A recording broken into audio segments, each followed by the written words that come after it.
శంకర్ గౌడ్ ప్రస్తుతం అతని కాలిన గాయాలతో ఎంజిఎం ఆసుపత్రికి అయితే తీసుకొచ్చినటువంటి పరిస్థితి. పెట్రోల్ పోసుకొని నర్సంపేట బస్ డిపో పరిధిలో ఆయన ఆత్మహత్య యత్నానికి పాల్పడ్డాడు. తోటి కార్మికులు చెప్పేటువంటి విషయాలను బట్టి 80% కాలిన గాయాలైనట్టుగా చెప్తా ఉన్నారు.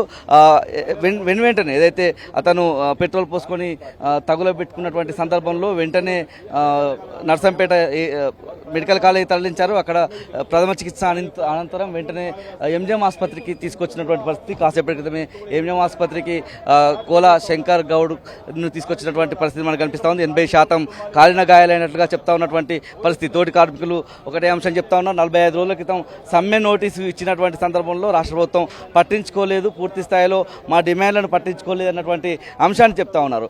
అదే మనస్తాపంతో శంకర్ గౌడ్ ఆత్మహత్య యత్నానికి పాల్పడ్డటువంటి విషయాన్ని కూడా చెప్తున్నటువంటి పరిస్థితి. ఎంజిఎం ఆసుపత్రి ఆవరణలో ఉన్న ఒక ఉద్రిక్తమైనటువంటి వాతావరణం కనిపిస్తూ ఉంది. ఇప్పుడిప్పుడే బీఆర్ఎస్ సంబంధించినటువంటి నాయకులు కూడా చేరుకుంటున్నారు. ప్రస్తుతానికైతే నర్సంపేట మాజీ ఎమ్మెల్యే పెద్ది సుదర్శన్ రెడ్డి కూడా ఎంజిఎం ఆసుపత్రికి చేరుకుని కోలా శంకర్ గౌడ్ను చూసినటువంటి సందర్భం కూడా మనకు కనిపిస్తూ ఉంది. కాసేపట్లో మాజీ మంత్రి ఎర్రబెల్లి దయాకర్ రావు కూడా వచ్చేటువంటి అవకాశం కనిపిస్తూ ఉంది. ఇప్పటికే వరంగల్ జిల్లా కలెక్టర్ సత్యశారద, అదేవిధంగా వరంగల్ సిపి సంప్రీత్ సింగ్ కూడా వచ్చి శంకర్ గౌడ్ను చూస్తున్నటువంటి సందర్భం కనిపిస్తూ ఉంది. వైద్యులను అడిగి ఆయన ఆరోగ్య పరిస్థితి గురించి కూడా తెలుసుకుంటున్నటువంటి సందర్భం. 80% కాలిన గాయాలైనటువంటి సందర్భం కనిపిస్తూ ఉంది. మనం టీవీ స్క్రీన్ మీద కూడా చూడొచ్చు. అతను ఏ విధంగా పెట్రోల్ పోసుకొని నిప్పంటించుకున్నటువంటి విజువల్స్ టీవీ న్యూస్లో కూడా ప్లే అవుతున్నటువంటి సిచ్యువేషన్. 25 సంవత్సరాల క్రితం నర్సంపేట డిపో పరిధిలో డ్రైవర్గా చేరినటువంటి శంకర్ గౌడ్ ఇవాళ ఆత్మహత్య యత్నానికి పాల్పడినటువంటి పరిస్థితి కూడా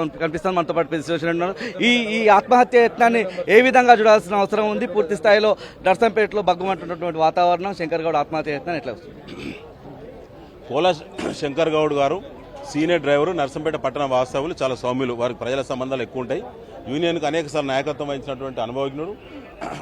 తను ఇవాళ హత్యా యత్నానికి పెట్రోల్ పోసుకొని ప్రయత్నం చేయాల్సిన ఒత్తిడికి ఖచ్చితంగా కాంగ్రెస్ పార్టీ ప్రభుత్వమే, ముఖ్యమంత్రి రేవంత్ రెడ్డి దానికి బాధ్యులు. ఎందుకంటే ఆర్టీసీ కార్పొరేషన్ కానీ అందులో పనిచేస్తున్న కార్మిక వర్గాలను కానీ ప్రభుత్వ ఉద్యోగులుగా గుర్తిస్తాం, కార్పొరేషన్ను ప్రభుత్వంలో విలీనం చేసుకుంటామని చెప్పి మరి ఆనాడు హామీ ఇచ్చినటువంటి ప్రభుత్వం గద్దెనెక్కిన తర్వాత ఇలా చేయించి ఇలా మోసం చేసింది. కాబట్టి దానికి మరి నిరసనగా ఇలా రాస్తారోకో చేస్తున్నటువంటి సందర్భంగా కార్మికులను విచ్ఛిన్నం చేసి కుట్ర చేస్తున్నటువంటి పోలీసులు అక్కడ కనీసం టెంట్ వేసే పరిస్థితి లేదు, అక్కడ కనీసం వంట వరపు చేసుకునే స్వేచ్ఛ లేదు, స్వేచ్ఛగా మైకి పెట్టుకుని మాట్లాడేటువంటి పరిస్థితి లేదు. ఆర్టీసీ కార్మికులను వారి డిపో పరిధిలోనే అంత హింస పెట్టిళ్ళు ప్రభుత్వం, వారికి స్వేచ్ఛ లేదు. కాబట్టి ఆవేశానికి లోనైనటువంటి Kola Shankar Goud senior driver petrol పోసుకొని ఆత్మ బలిదానానికి ప్రయత్నం చేశారు. వారి ట్రీట్మెంట్ ఇవాళ ఎంజిఎం అప్పర్ హాస్పిటల్కి ఇవాళ ఇప్పుడే రెఫర్ చేయడం జరిగింది. ప్రాథమికంగా 70 నుంచి 80% వారికి బర్న్ అయిందని చెప్పి స్థానిక వైద్యులు ఇప్పటికే తేల్చడం జరిగింది. కాబట్టి వారు విషమంగా ఉన్నారు. వారి యొక్క ఆరోగ్యం ఖచ్చితంగా అది ఒక సంఘటనకు ముఖ్యమంత్రి రేవంత్ రెడ్డి, స్థానిక ఎమ్మెల్యే మాధవరెడ్డి, అదేవిధంగా రాష్ట్ర ప్రభుత్వం, జిల్లా మంత్రులు నైతిక బాధ్యత వహించాలని చెప్పి బీఆర్ఎస్ పార్టీ హెచ్చరిస్తా ఉన్నారు. పూర్తి స్థాయిలో ఈ ఉద్యమాన్ని అంటే 2వ రోజు ఉద్యమం సందర్భంగా అంటే 2 రోజుల నుంచి ఉద్యమం చేస్తున్నా, సమ్మె బాట పట్టినా కనీసం సంప్రదింపుల వైపు కూడా వెళ్ళలేదు. మీ ఉద్యమం వెనుక ఎవరో ఉన్నారని చెప్పి ప్రయత్నం ముఖం లేదు. వారు సమ్మె వెనుక బీఆర్ఎస్ నేతలు ఉన్నారు అని చెప్పి ఒక విష ప్రచారం చెప్పే ప్రయత్నం చేస్తూ ఉన్నారు. ప్రభాకర్ గారు, ఆర్టీసీ మంత్రి గారు అయితే హరీష్ రావు గారే సమ్మె చేస్తున్నారని చెప్పి చెప్తా ఉన్నారు. మరి కార్మికులు మా చేతులు ఉంటే మీ ప్రభుత్వం ఎట్లా వచ్చింది? సిగ్గుండాలి కదా మాట్లాడడానికి. ఇవాళ రాజకీయాలకు సంబంధించిన అంశం కాదు. ఆర్టీసీని మీరు 100% ఒప్పుకున్నారు, మీరు ప్రభుత్వంలో విలీనం చేస్తామన్నారు, మీరు ప్రభుత్వ ఉద్యోగులకు గుర్తిస్తామన్నారు. మీరే దానికి సంపూర్ణమైన బాధ్యత వహించాలని చెప్పి మరోసారి డిమాండ్ చేస్తూ ఉన్నాము.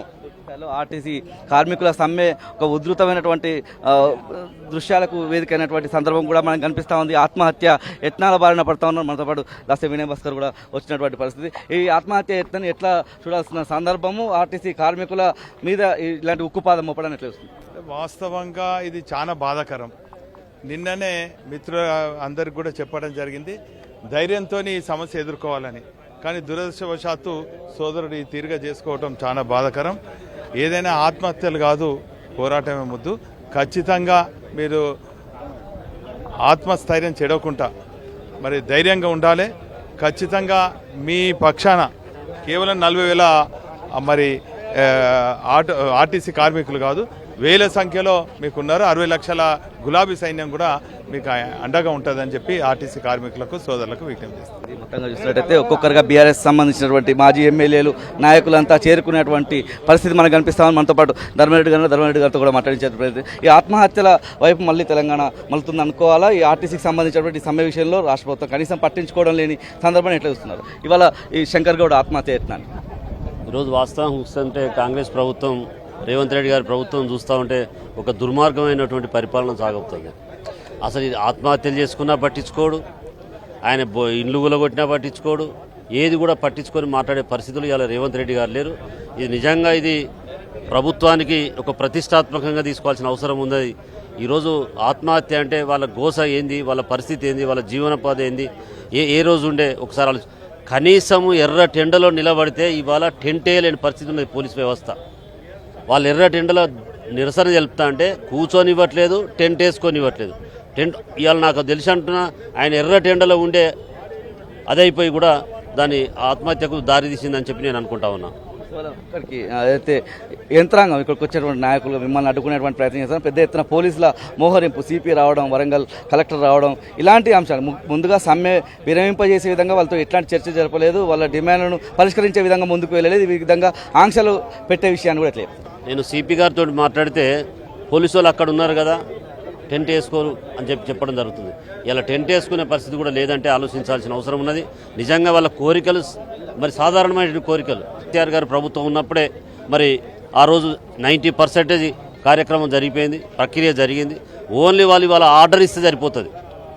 ఉద్యోగస్తులను పర్మనెంట్ చేయడానికి కేసీఆర్ ప్రభుత్వమే అన్ని రకాల 99% వర్క్ చేసి పెట్టింది. ఈయన ఓన్లీ ఆర్డర్ ఇస్తే సరిపోతుంది.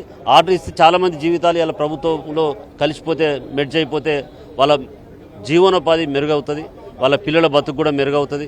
ఇలా బతుకును కష్టంగా పెట్టుకొని ఇవాళ బ్రతుకుతామా సస్తమా అనే రీతిలో ఈరోజు డ్రైవర్లు కానీ కండక్టర్లు కానీ వాళ్ళు లైఫ్కు ఎలాంటి సెక్యూరిటీ లేకుండా బతుకుతూ ఉన్నారు. వాళ్ళు కావాలని హక్కులు అడుగుతాను. నేనేం అడగలే, వేరే రకంగా కూడా నేను మిమ్మల్ని ఏం అడగలే, రేవంత్ రెడ్డి గారిని ఏం అడగలే. నిర్దాక్షిణ్యంగా ఇలా ఒక ప్రాణాన్ని తీసే పరిస్థితి ప్రభుత్వం వచ్చింది. ఇంకా చాలామంది పరిస్థితి కూడా దుర్భరమైనటువంటి పరిస్థితి ఉంది. నరేంద్ర గారు, మీరు ఆర్టీసీకి సంబంధించినటువంటి మజ్దూర్ యూనియన్ నాయకుడిగా కూడా పనిచేశారు. ముఖ్యంగా అపాయింట్మెంట్ డే ప్రకటించండి, ఆర్టీసీని ప్రభుత్వంలో విలీనం చేయాలనేటువంటి డిమాండ్ చేస్తూ ఉన్నారు. ఇప్పటివరకు ఆ నిర్ణయం తీసుకోలేదు. కమిటీల పేరిట కాలయాపన చేస్తున్నారని మనస్తాపంతో శంకర్ గౌడ్ ఆత్మహత్య యత్నానికి పాల్పడ్డారు. ఇదంతా ఈ ఎపిసోడ్ అంతా ఎట్లా చూడాల్సి ఉంటుంది? ఆర్టీసీ కార్మికులకు ప్రభుత్వం ఏ విధమైనటువంటి న్యాయం చేయాలి, శంకర్ గౌడ్ కుటుంబానికి కూడా? ప్రధానంగా తెలంగాణ ప్రజలకు మరొకసారి గుర్తు చేయాల్సినటువంటి అంశం ఏంటంటే, ఆనాడు ఆర్టీసీ అది లాభాలలో లేదు, నష్టాలలో ఉంటే హైదరాబాద్ నుంచి నిధులను కూడా తీసుకొని దాన్ని కాపాడడం జరిగింది తెలంగాణ రాష్ట్ర ప్రభుత్వంలో కేసీఆర్ గారి నాయకత్వాన. మరి అటువంటి పరిస్థితులలో ఆర్టీసీ బిడ్డలను, తెలంగాణ రాష్ట్రంలో ఉన్న ఆర్టీసీ బిడ్డలందరినీ కూడా ప్రభుత్వ పరం చేసి కాపాడాలి, ప్రభుత్వమే దాని యొక్క భారం మోయాలన్న ఉద్దేశంతో ఆ రోజు కేసీఆర్ గారు నిర్ణయం తీసుకోవడం జరిగింది. ఆ నిర్ణయాన్ని అమలు చేయకుండా ఒకవైపు 2 సంవత్సరాల వరకు అంబేద్కర్ విగ్రహాన్ని చూడకుండా చేసినటువంటి గొప్ప దరిద్రమైనటువంటి నాయకుడి రాష్ట్ర ముఖ్యమంత్రి. ఏదైతే నేను 10 సంవత్సరాలు ఆర్టీసీకి నాయకత్వం వహించి గౌరవ అధ్యక్షుడు ఉన్నటువంటి సందర్భాలలో ఎన్నోసార్లు ప్రభుత్వంతో ఆనాడు ఉన్నటువంటి ఉమ్మడి ఆంధ్రప్రదేశ్లో కూడా పోరాడి హక్కులను సాధించుకున్నాం. కానీ తెలంగాణ తెచ్చుకున్న తర్వాత, ఈ కాంగ్రెస్ వచ్చిన తర్వాత ఆర్టీసీ కార్మికుల యొక్క హక్కులు కానీ వారి యొక్క గౌరవం కానీ కాలరాసే విధంగా ఈరోజు ఈ ప్రభుత్వం పనిచేస్తున్నది. ఈరోజు శంకర్ ఈరోజు ఆయన ఆత్మహత్యకు పాల్పడ్డాడంటే ఆయనకు అన్నీ ఎక్కువగా చేసింది.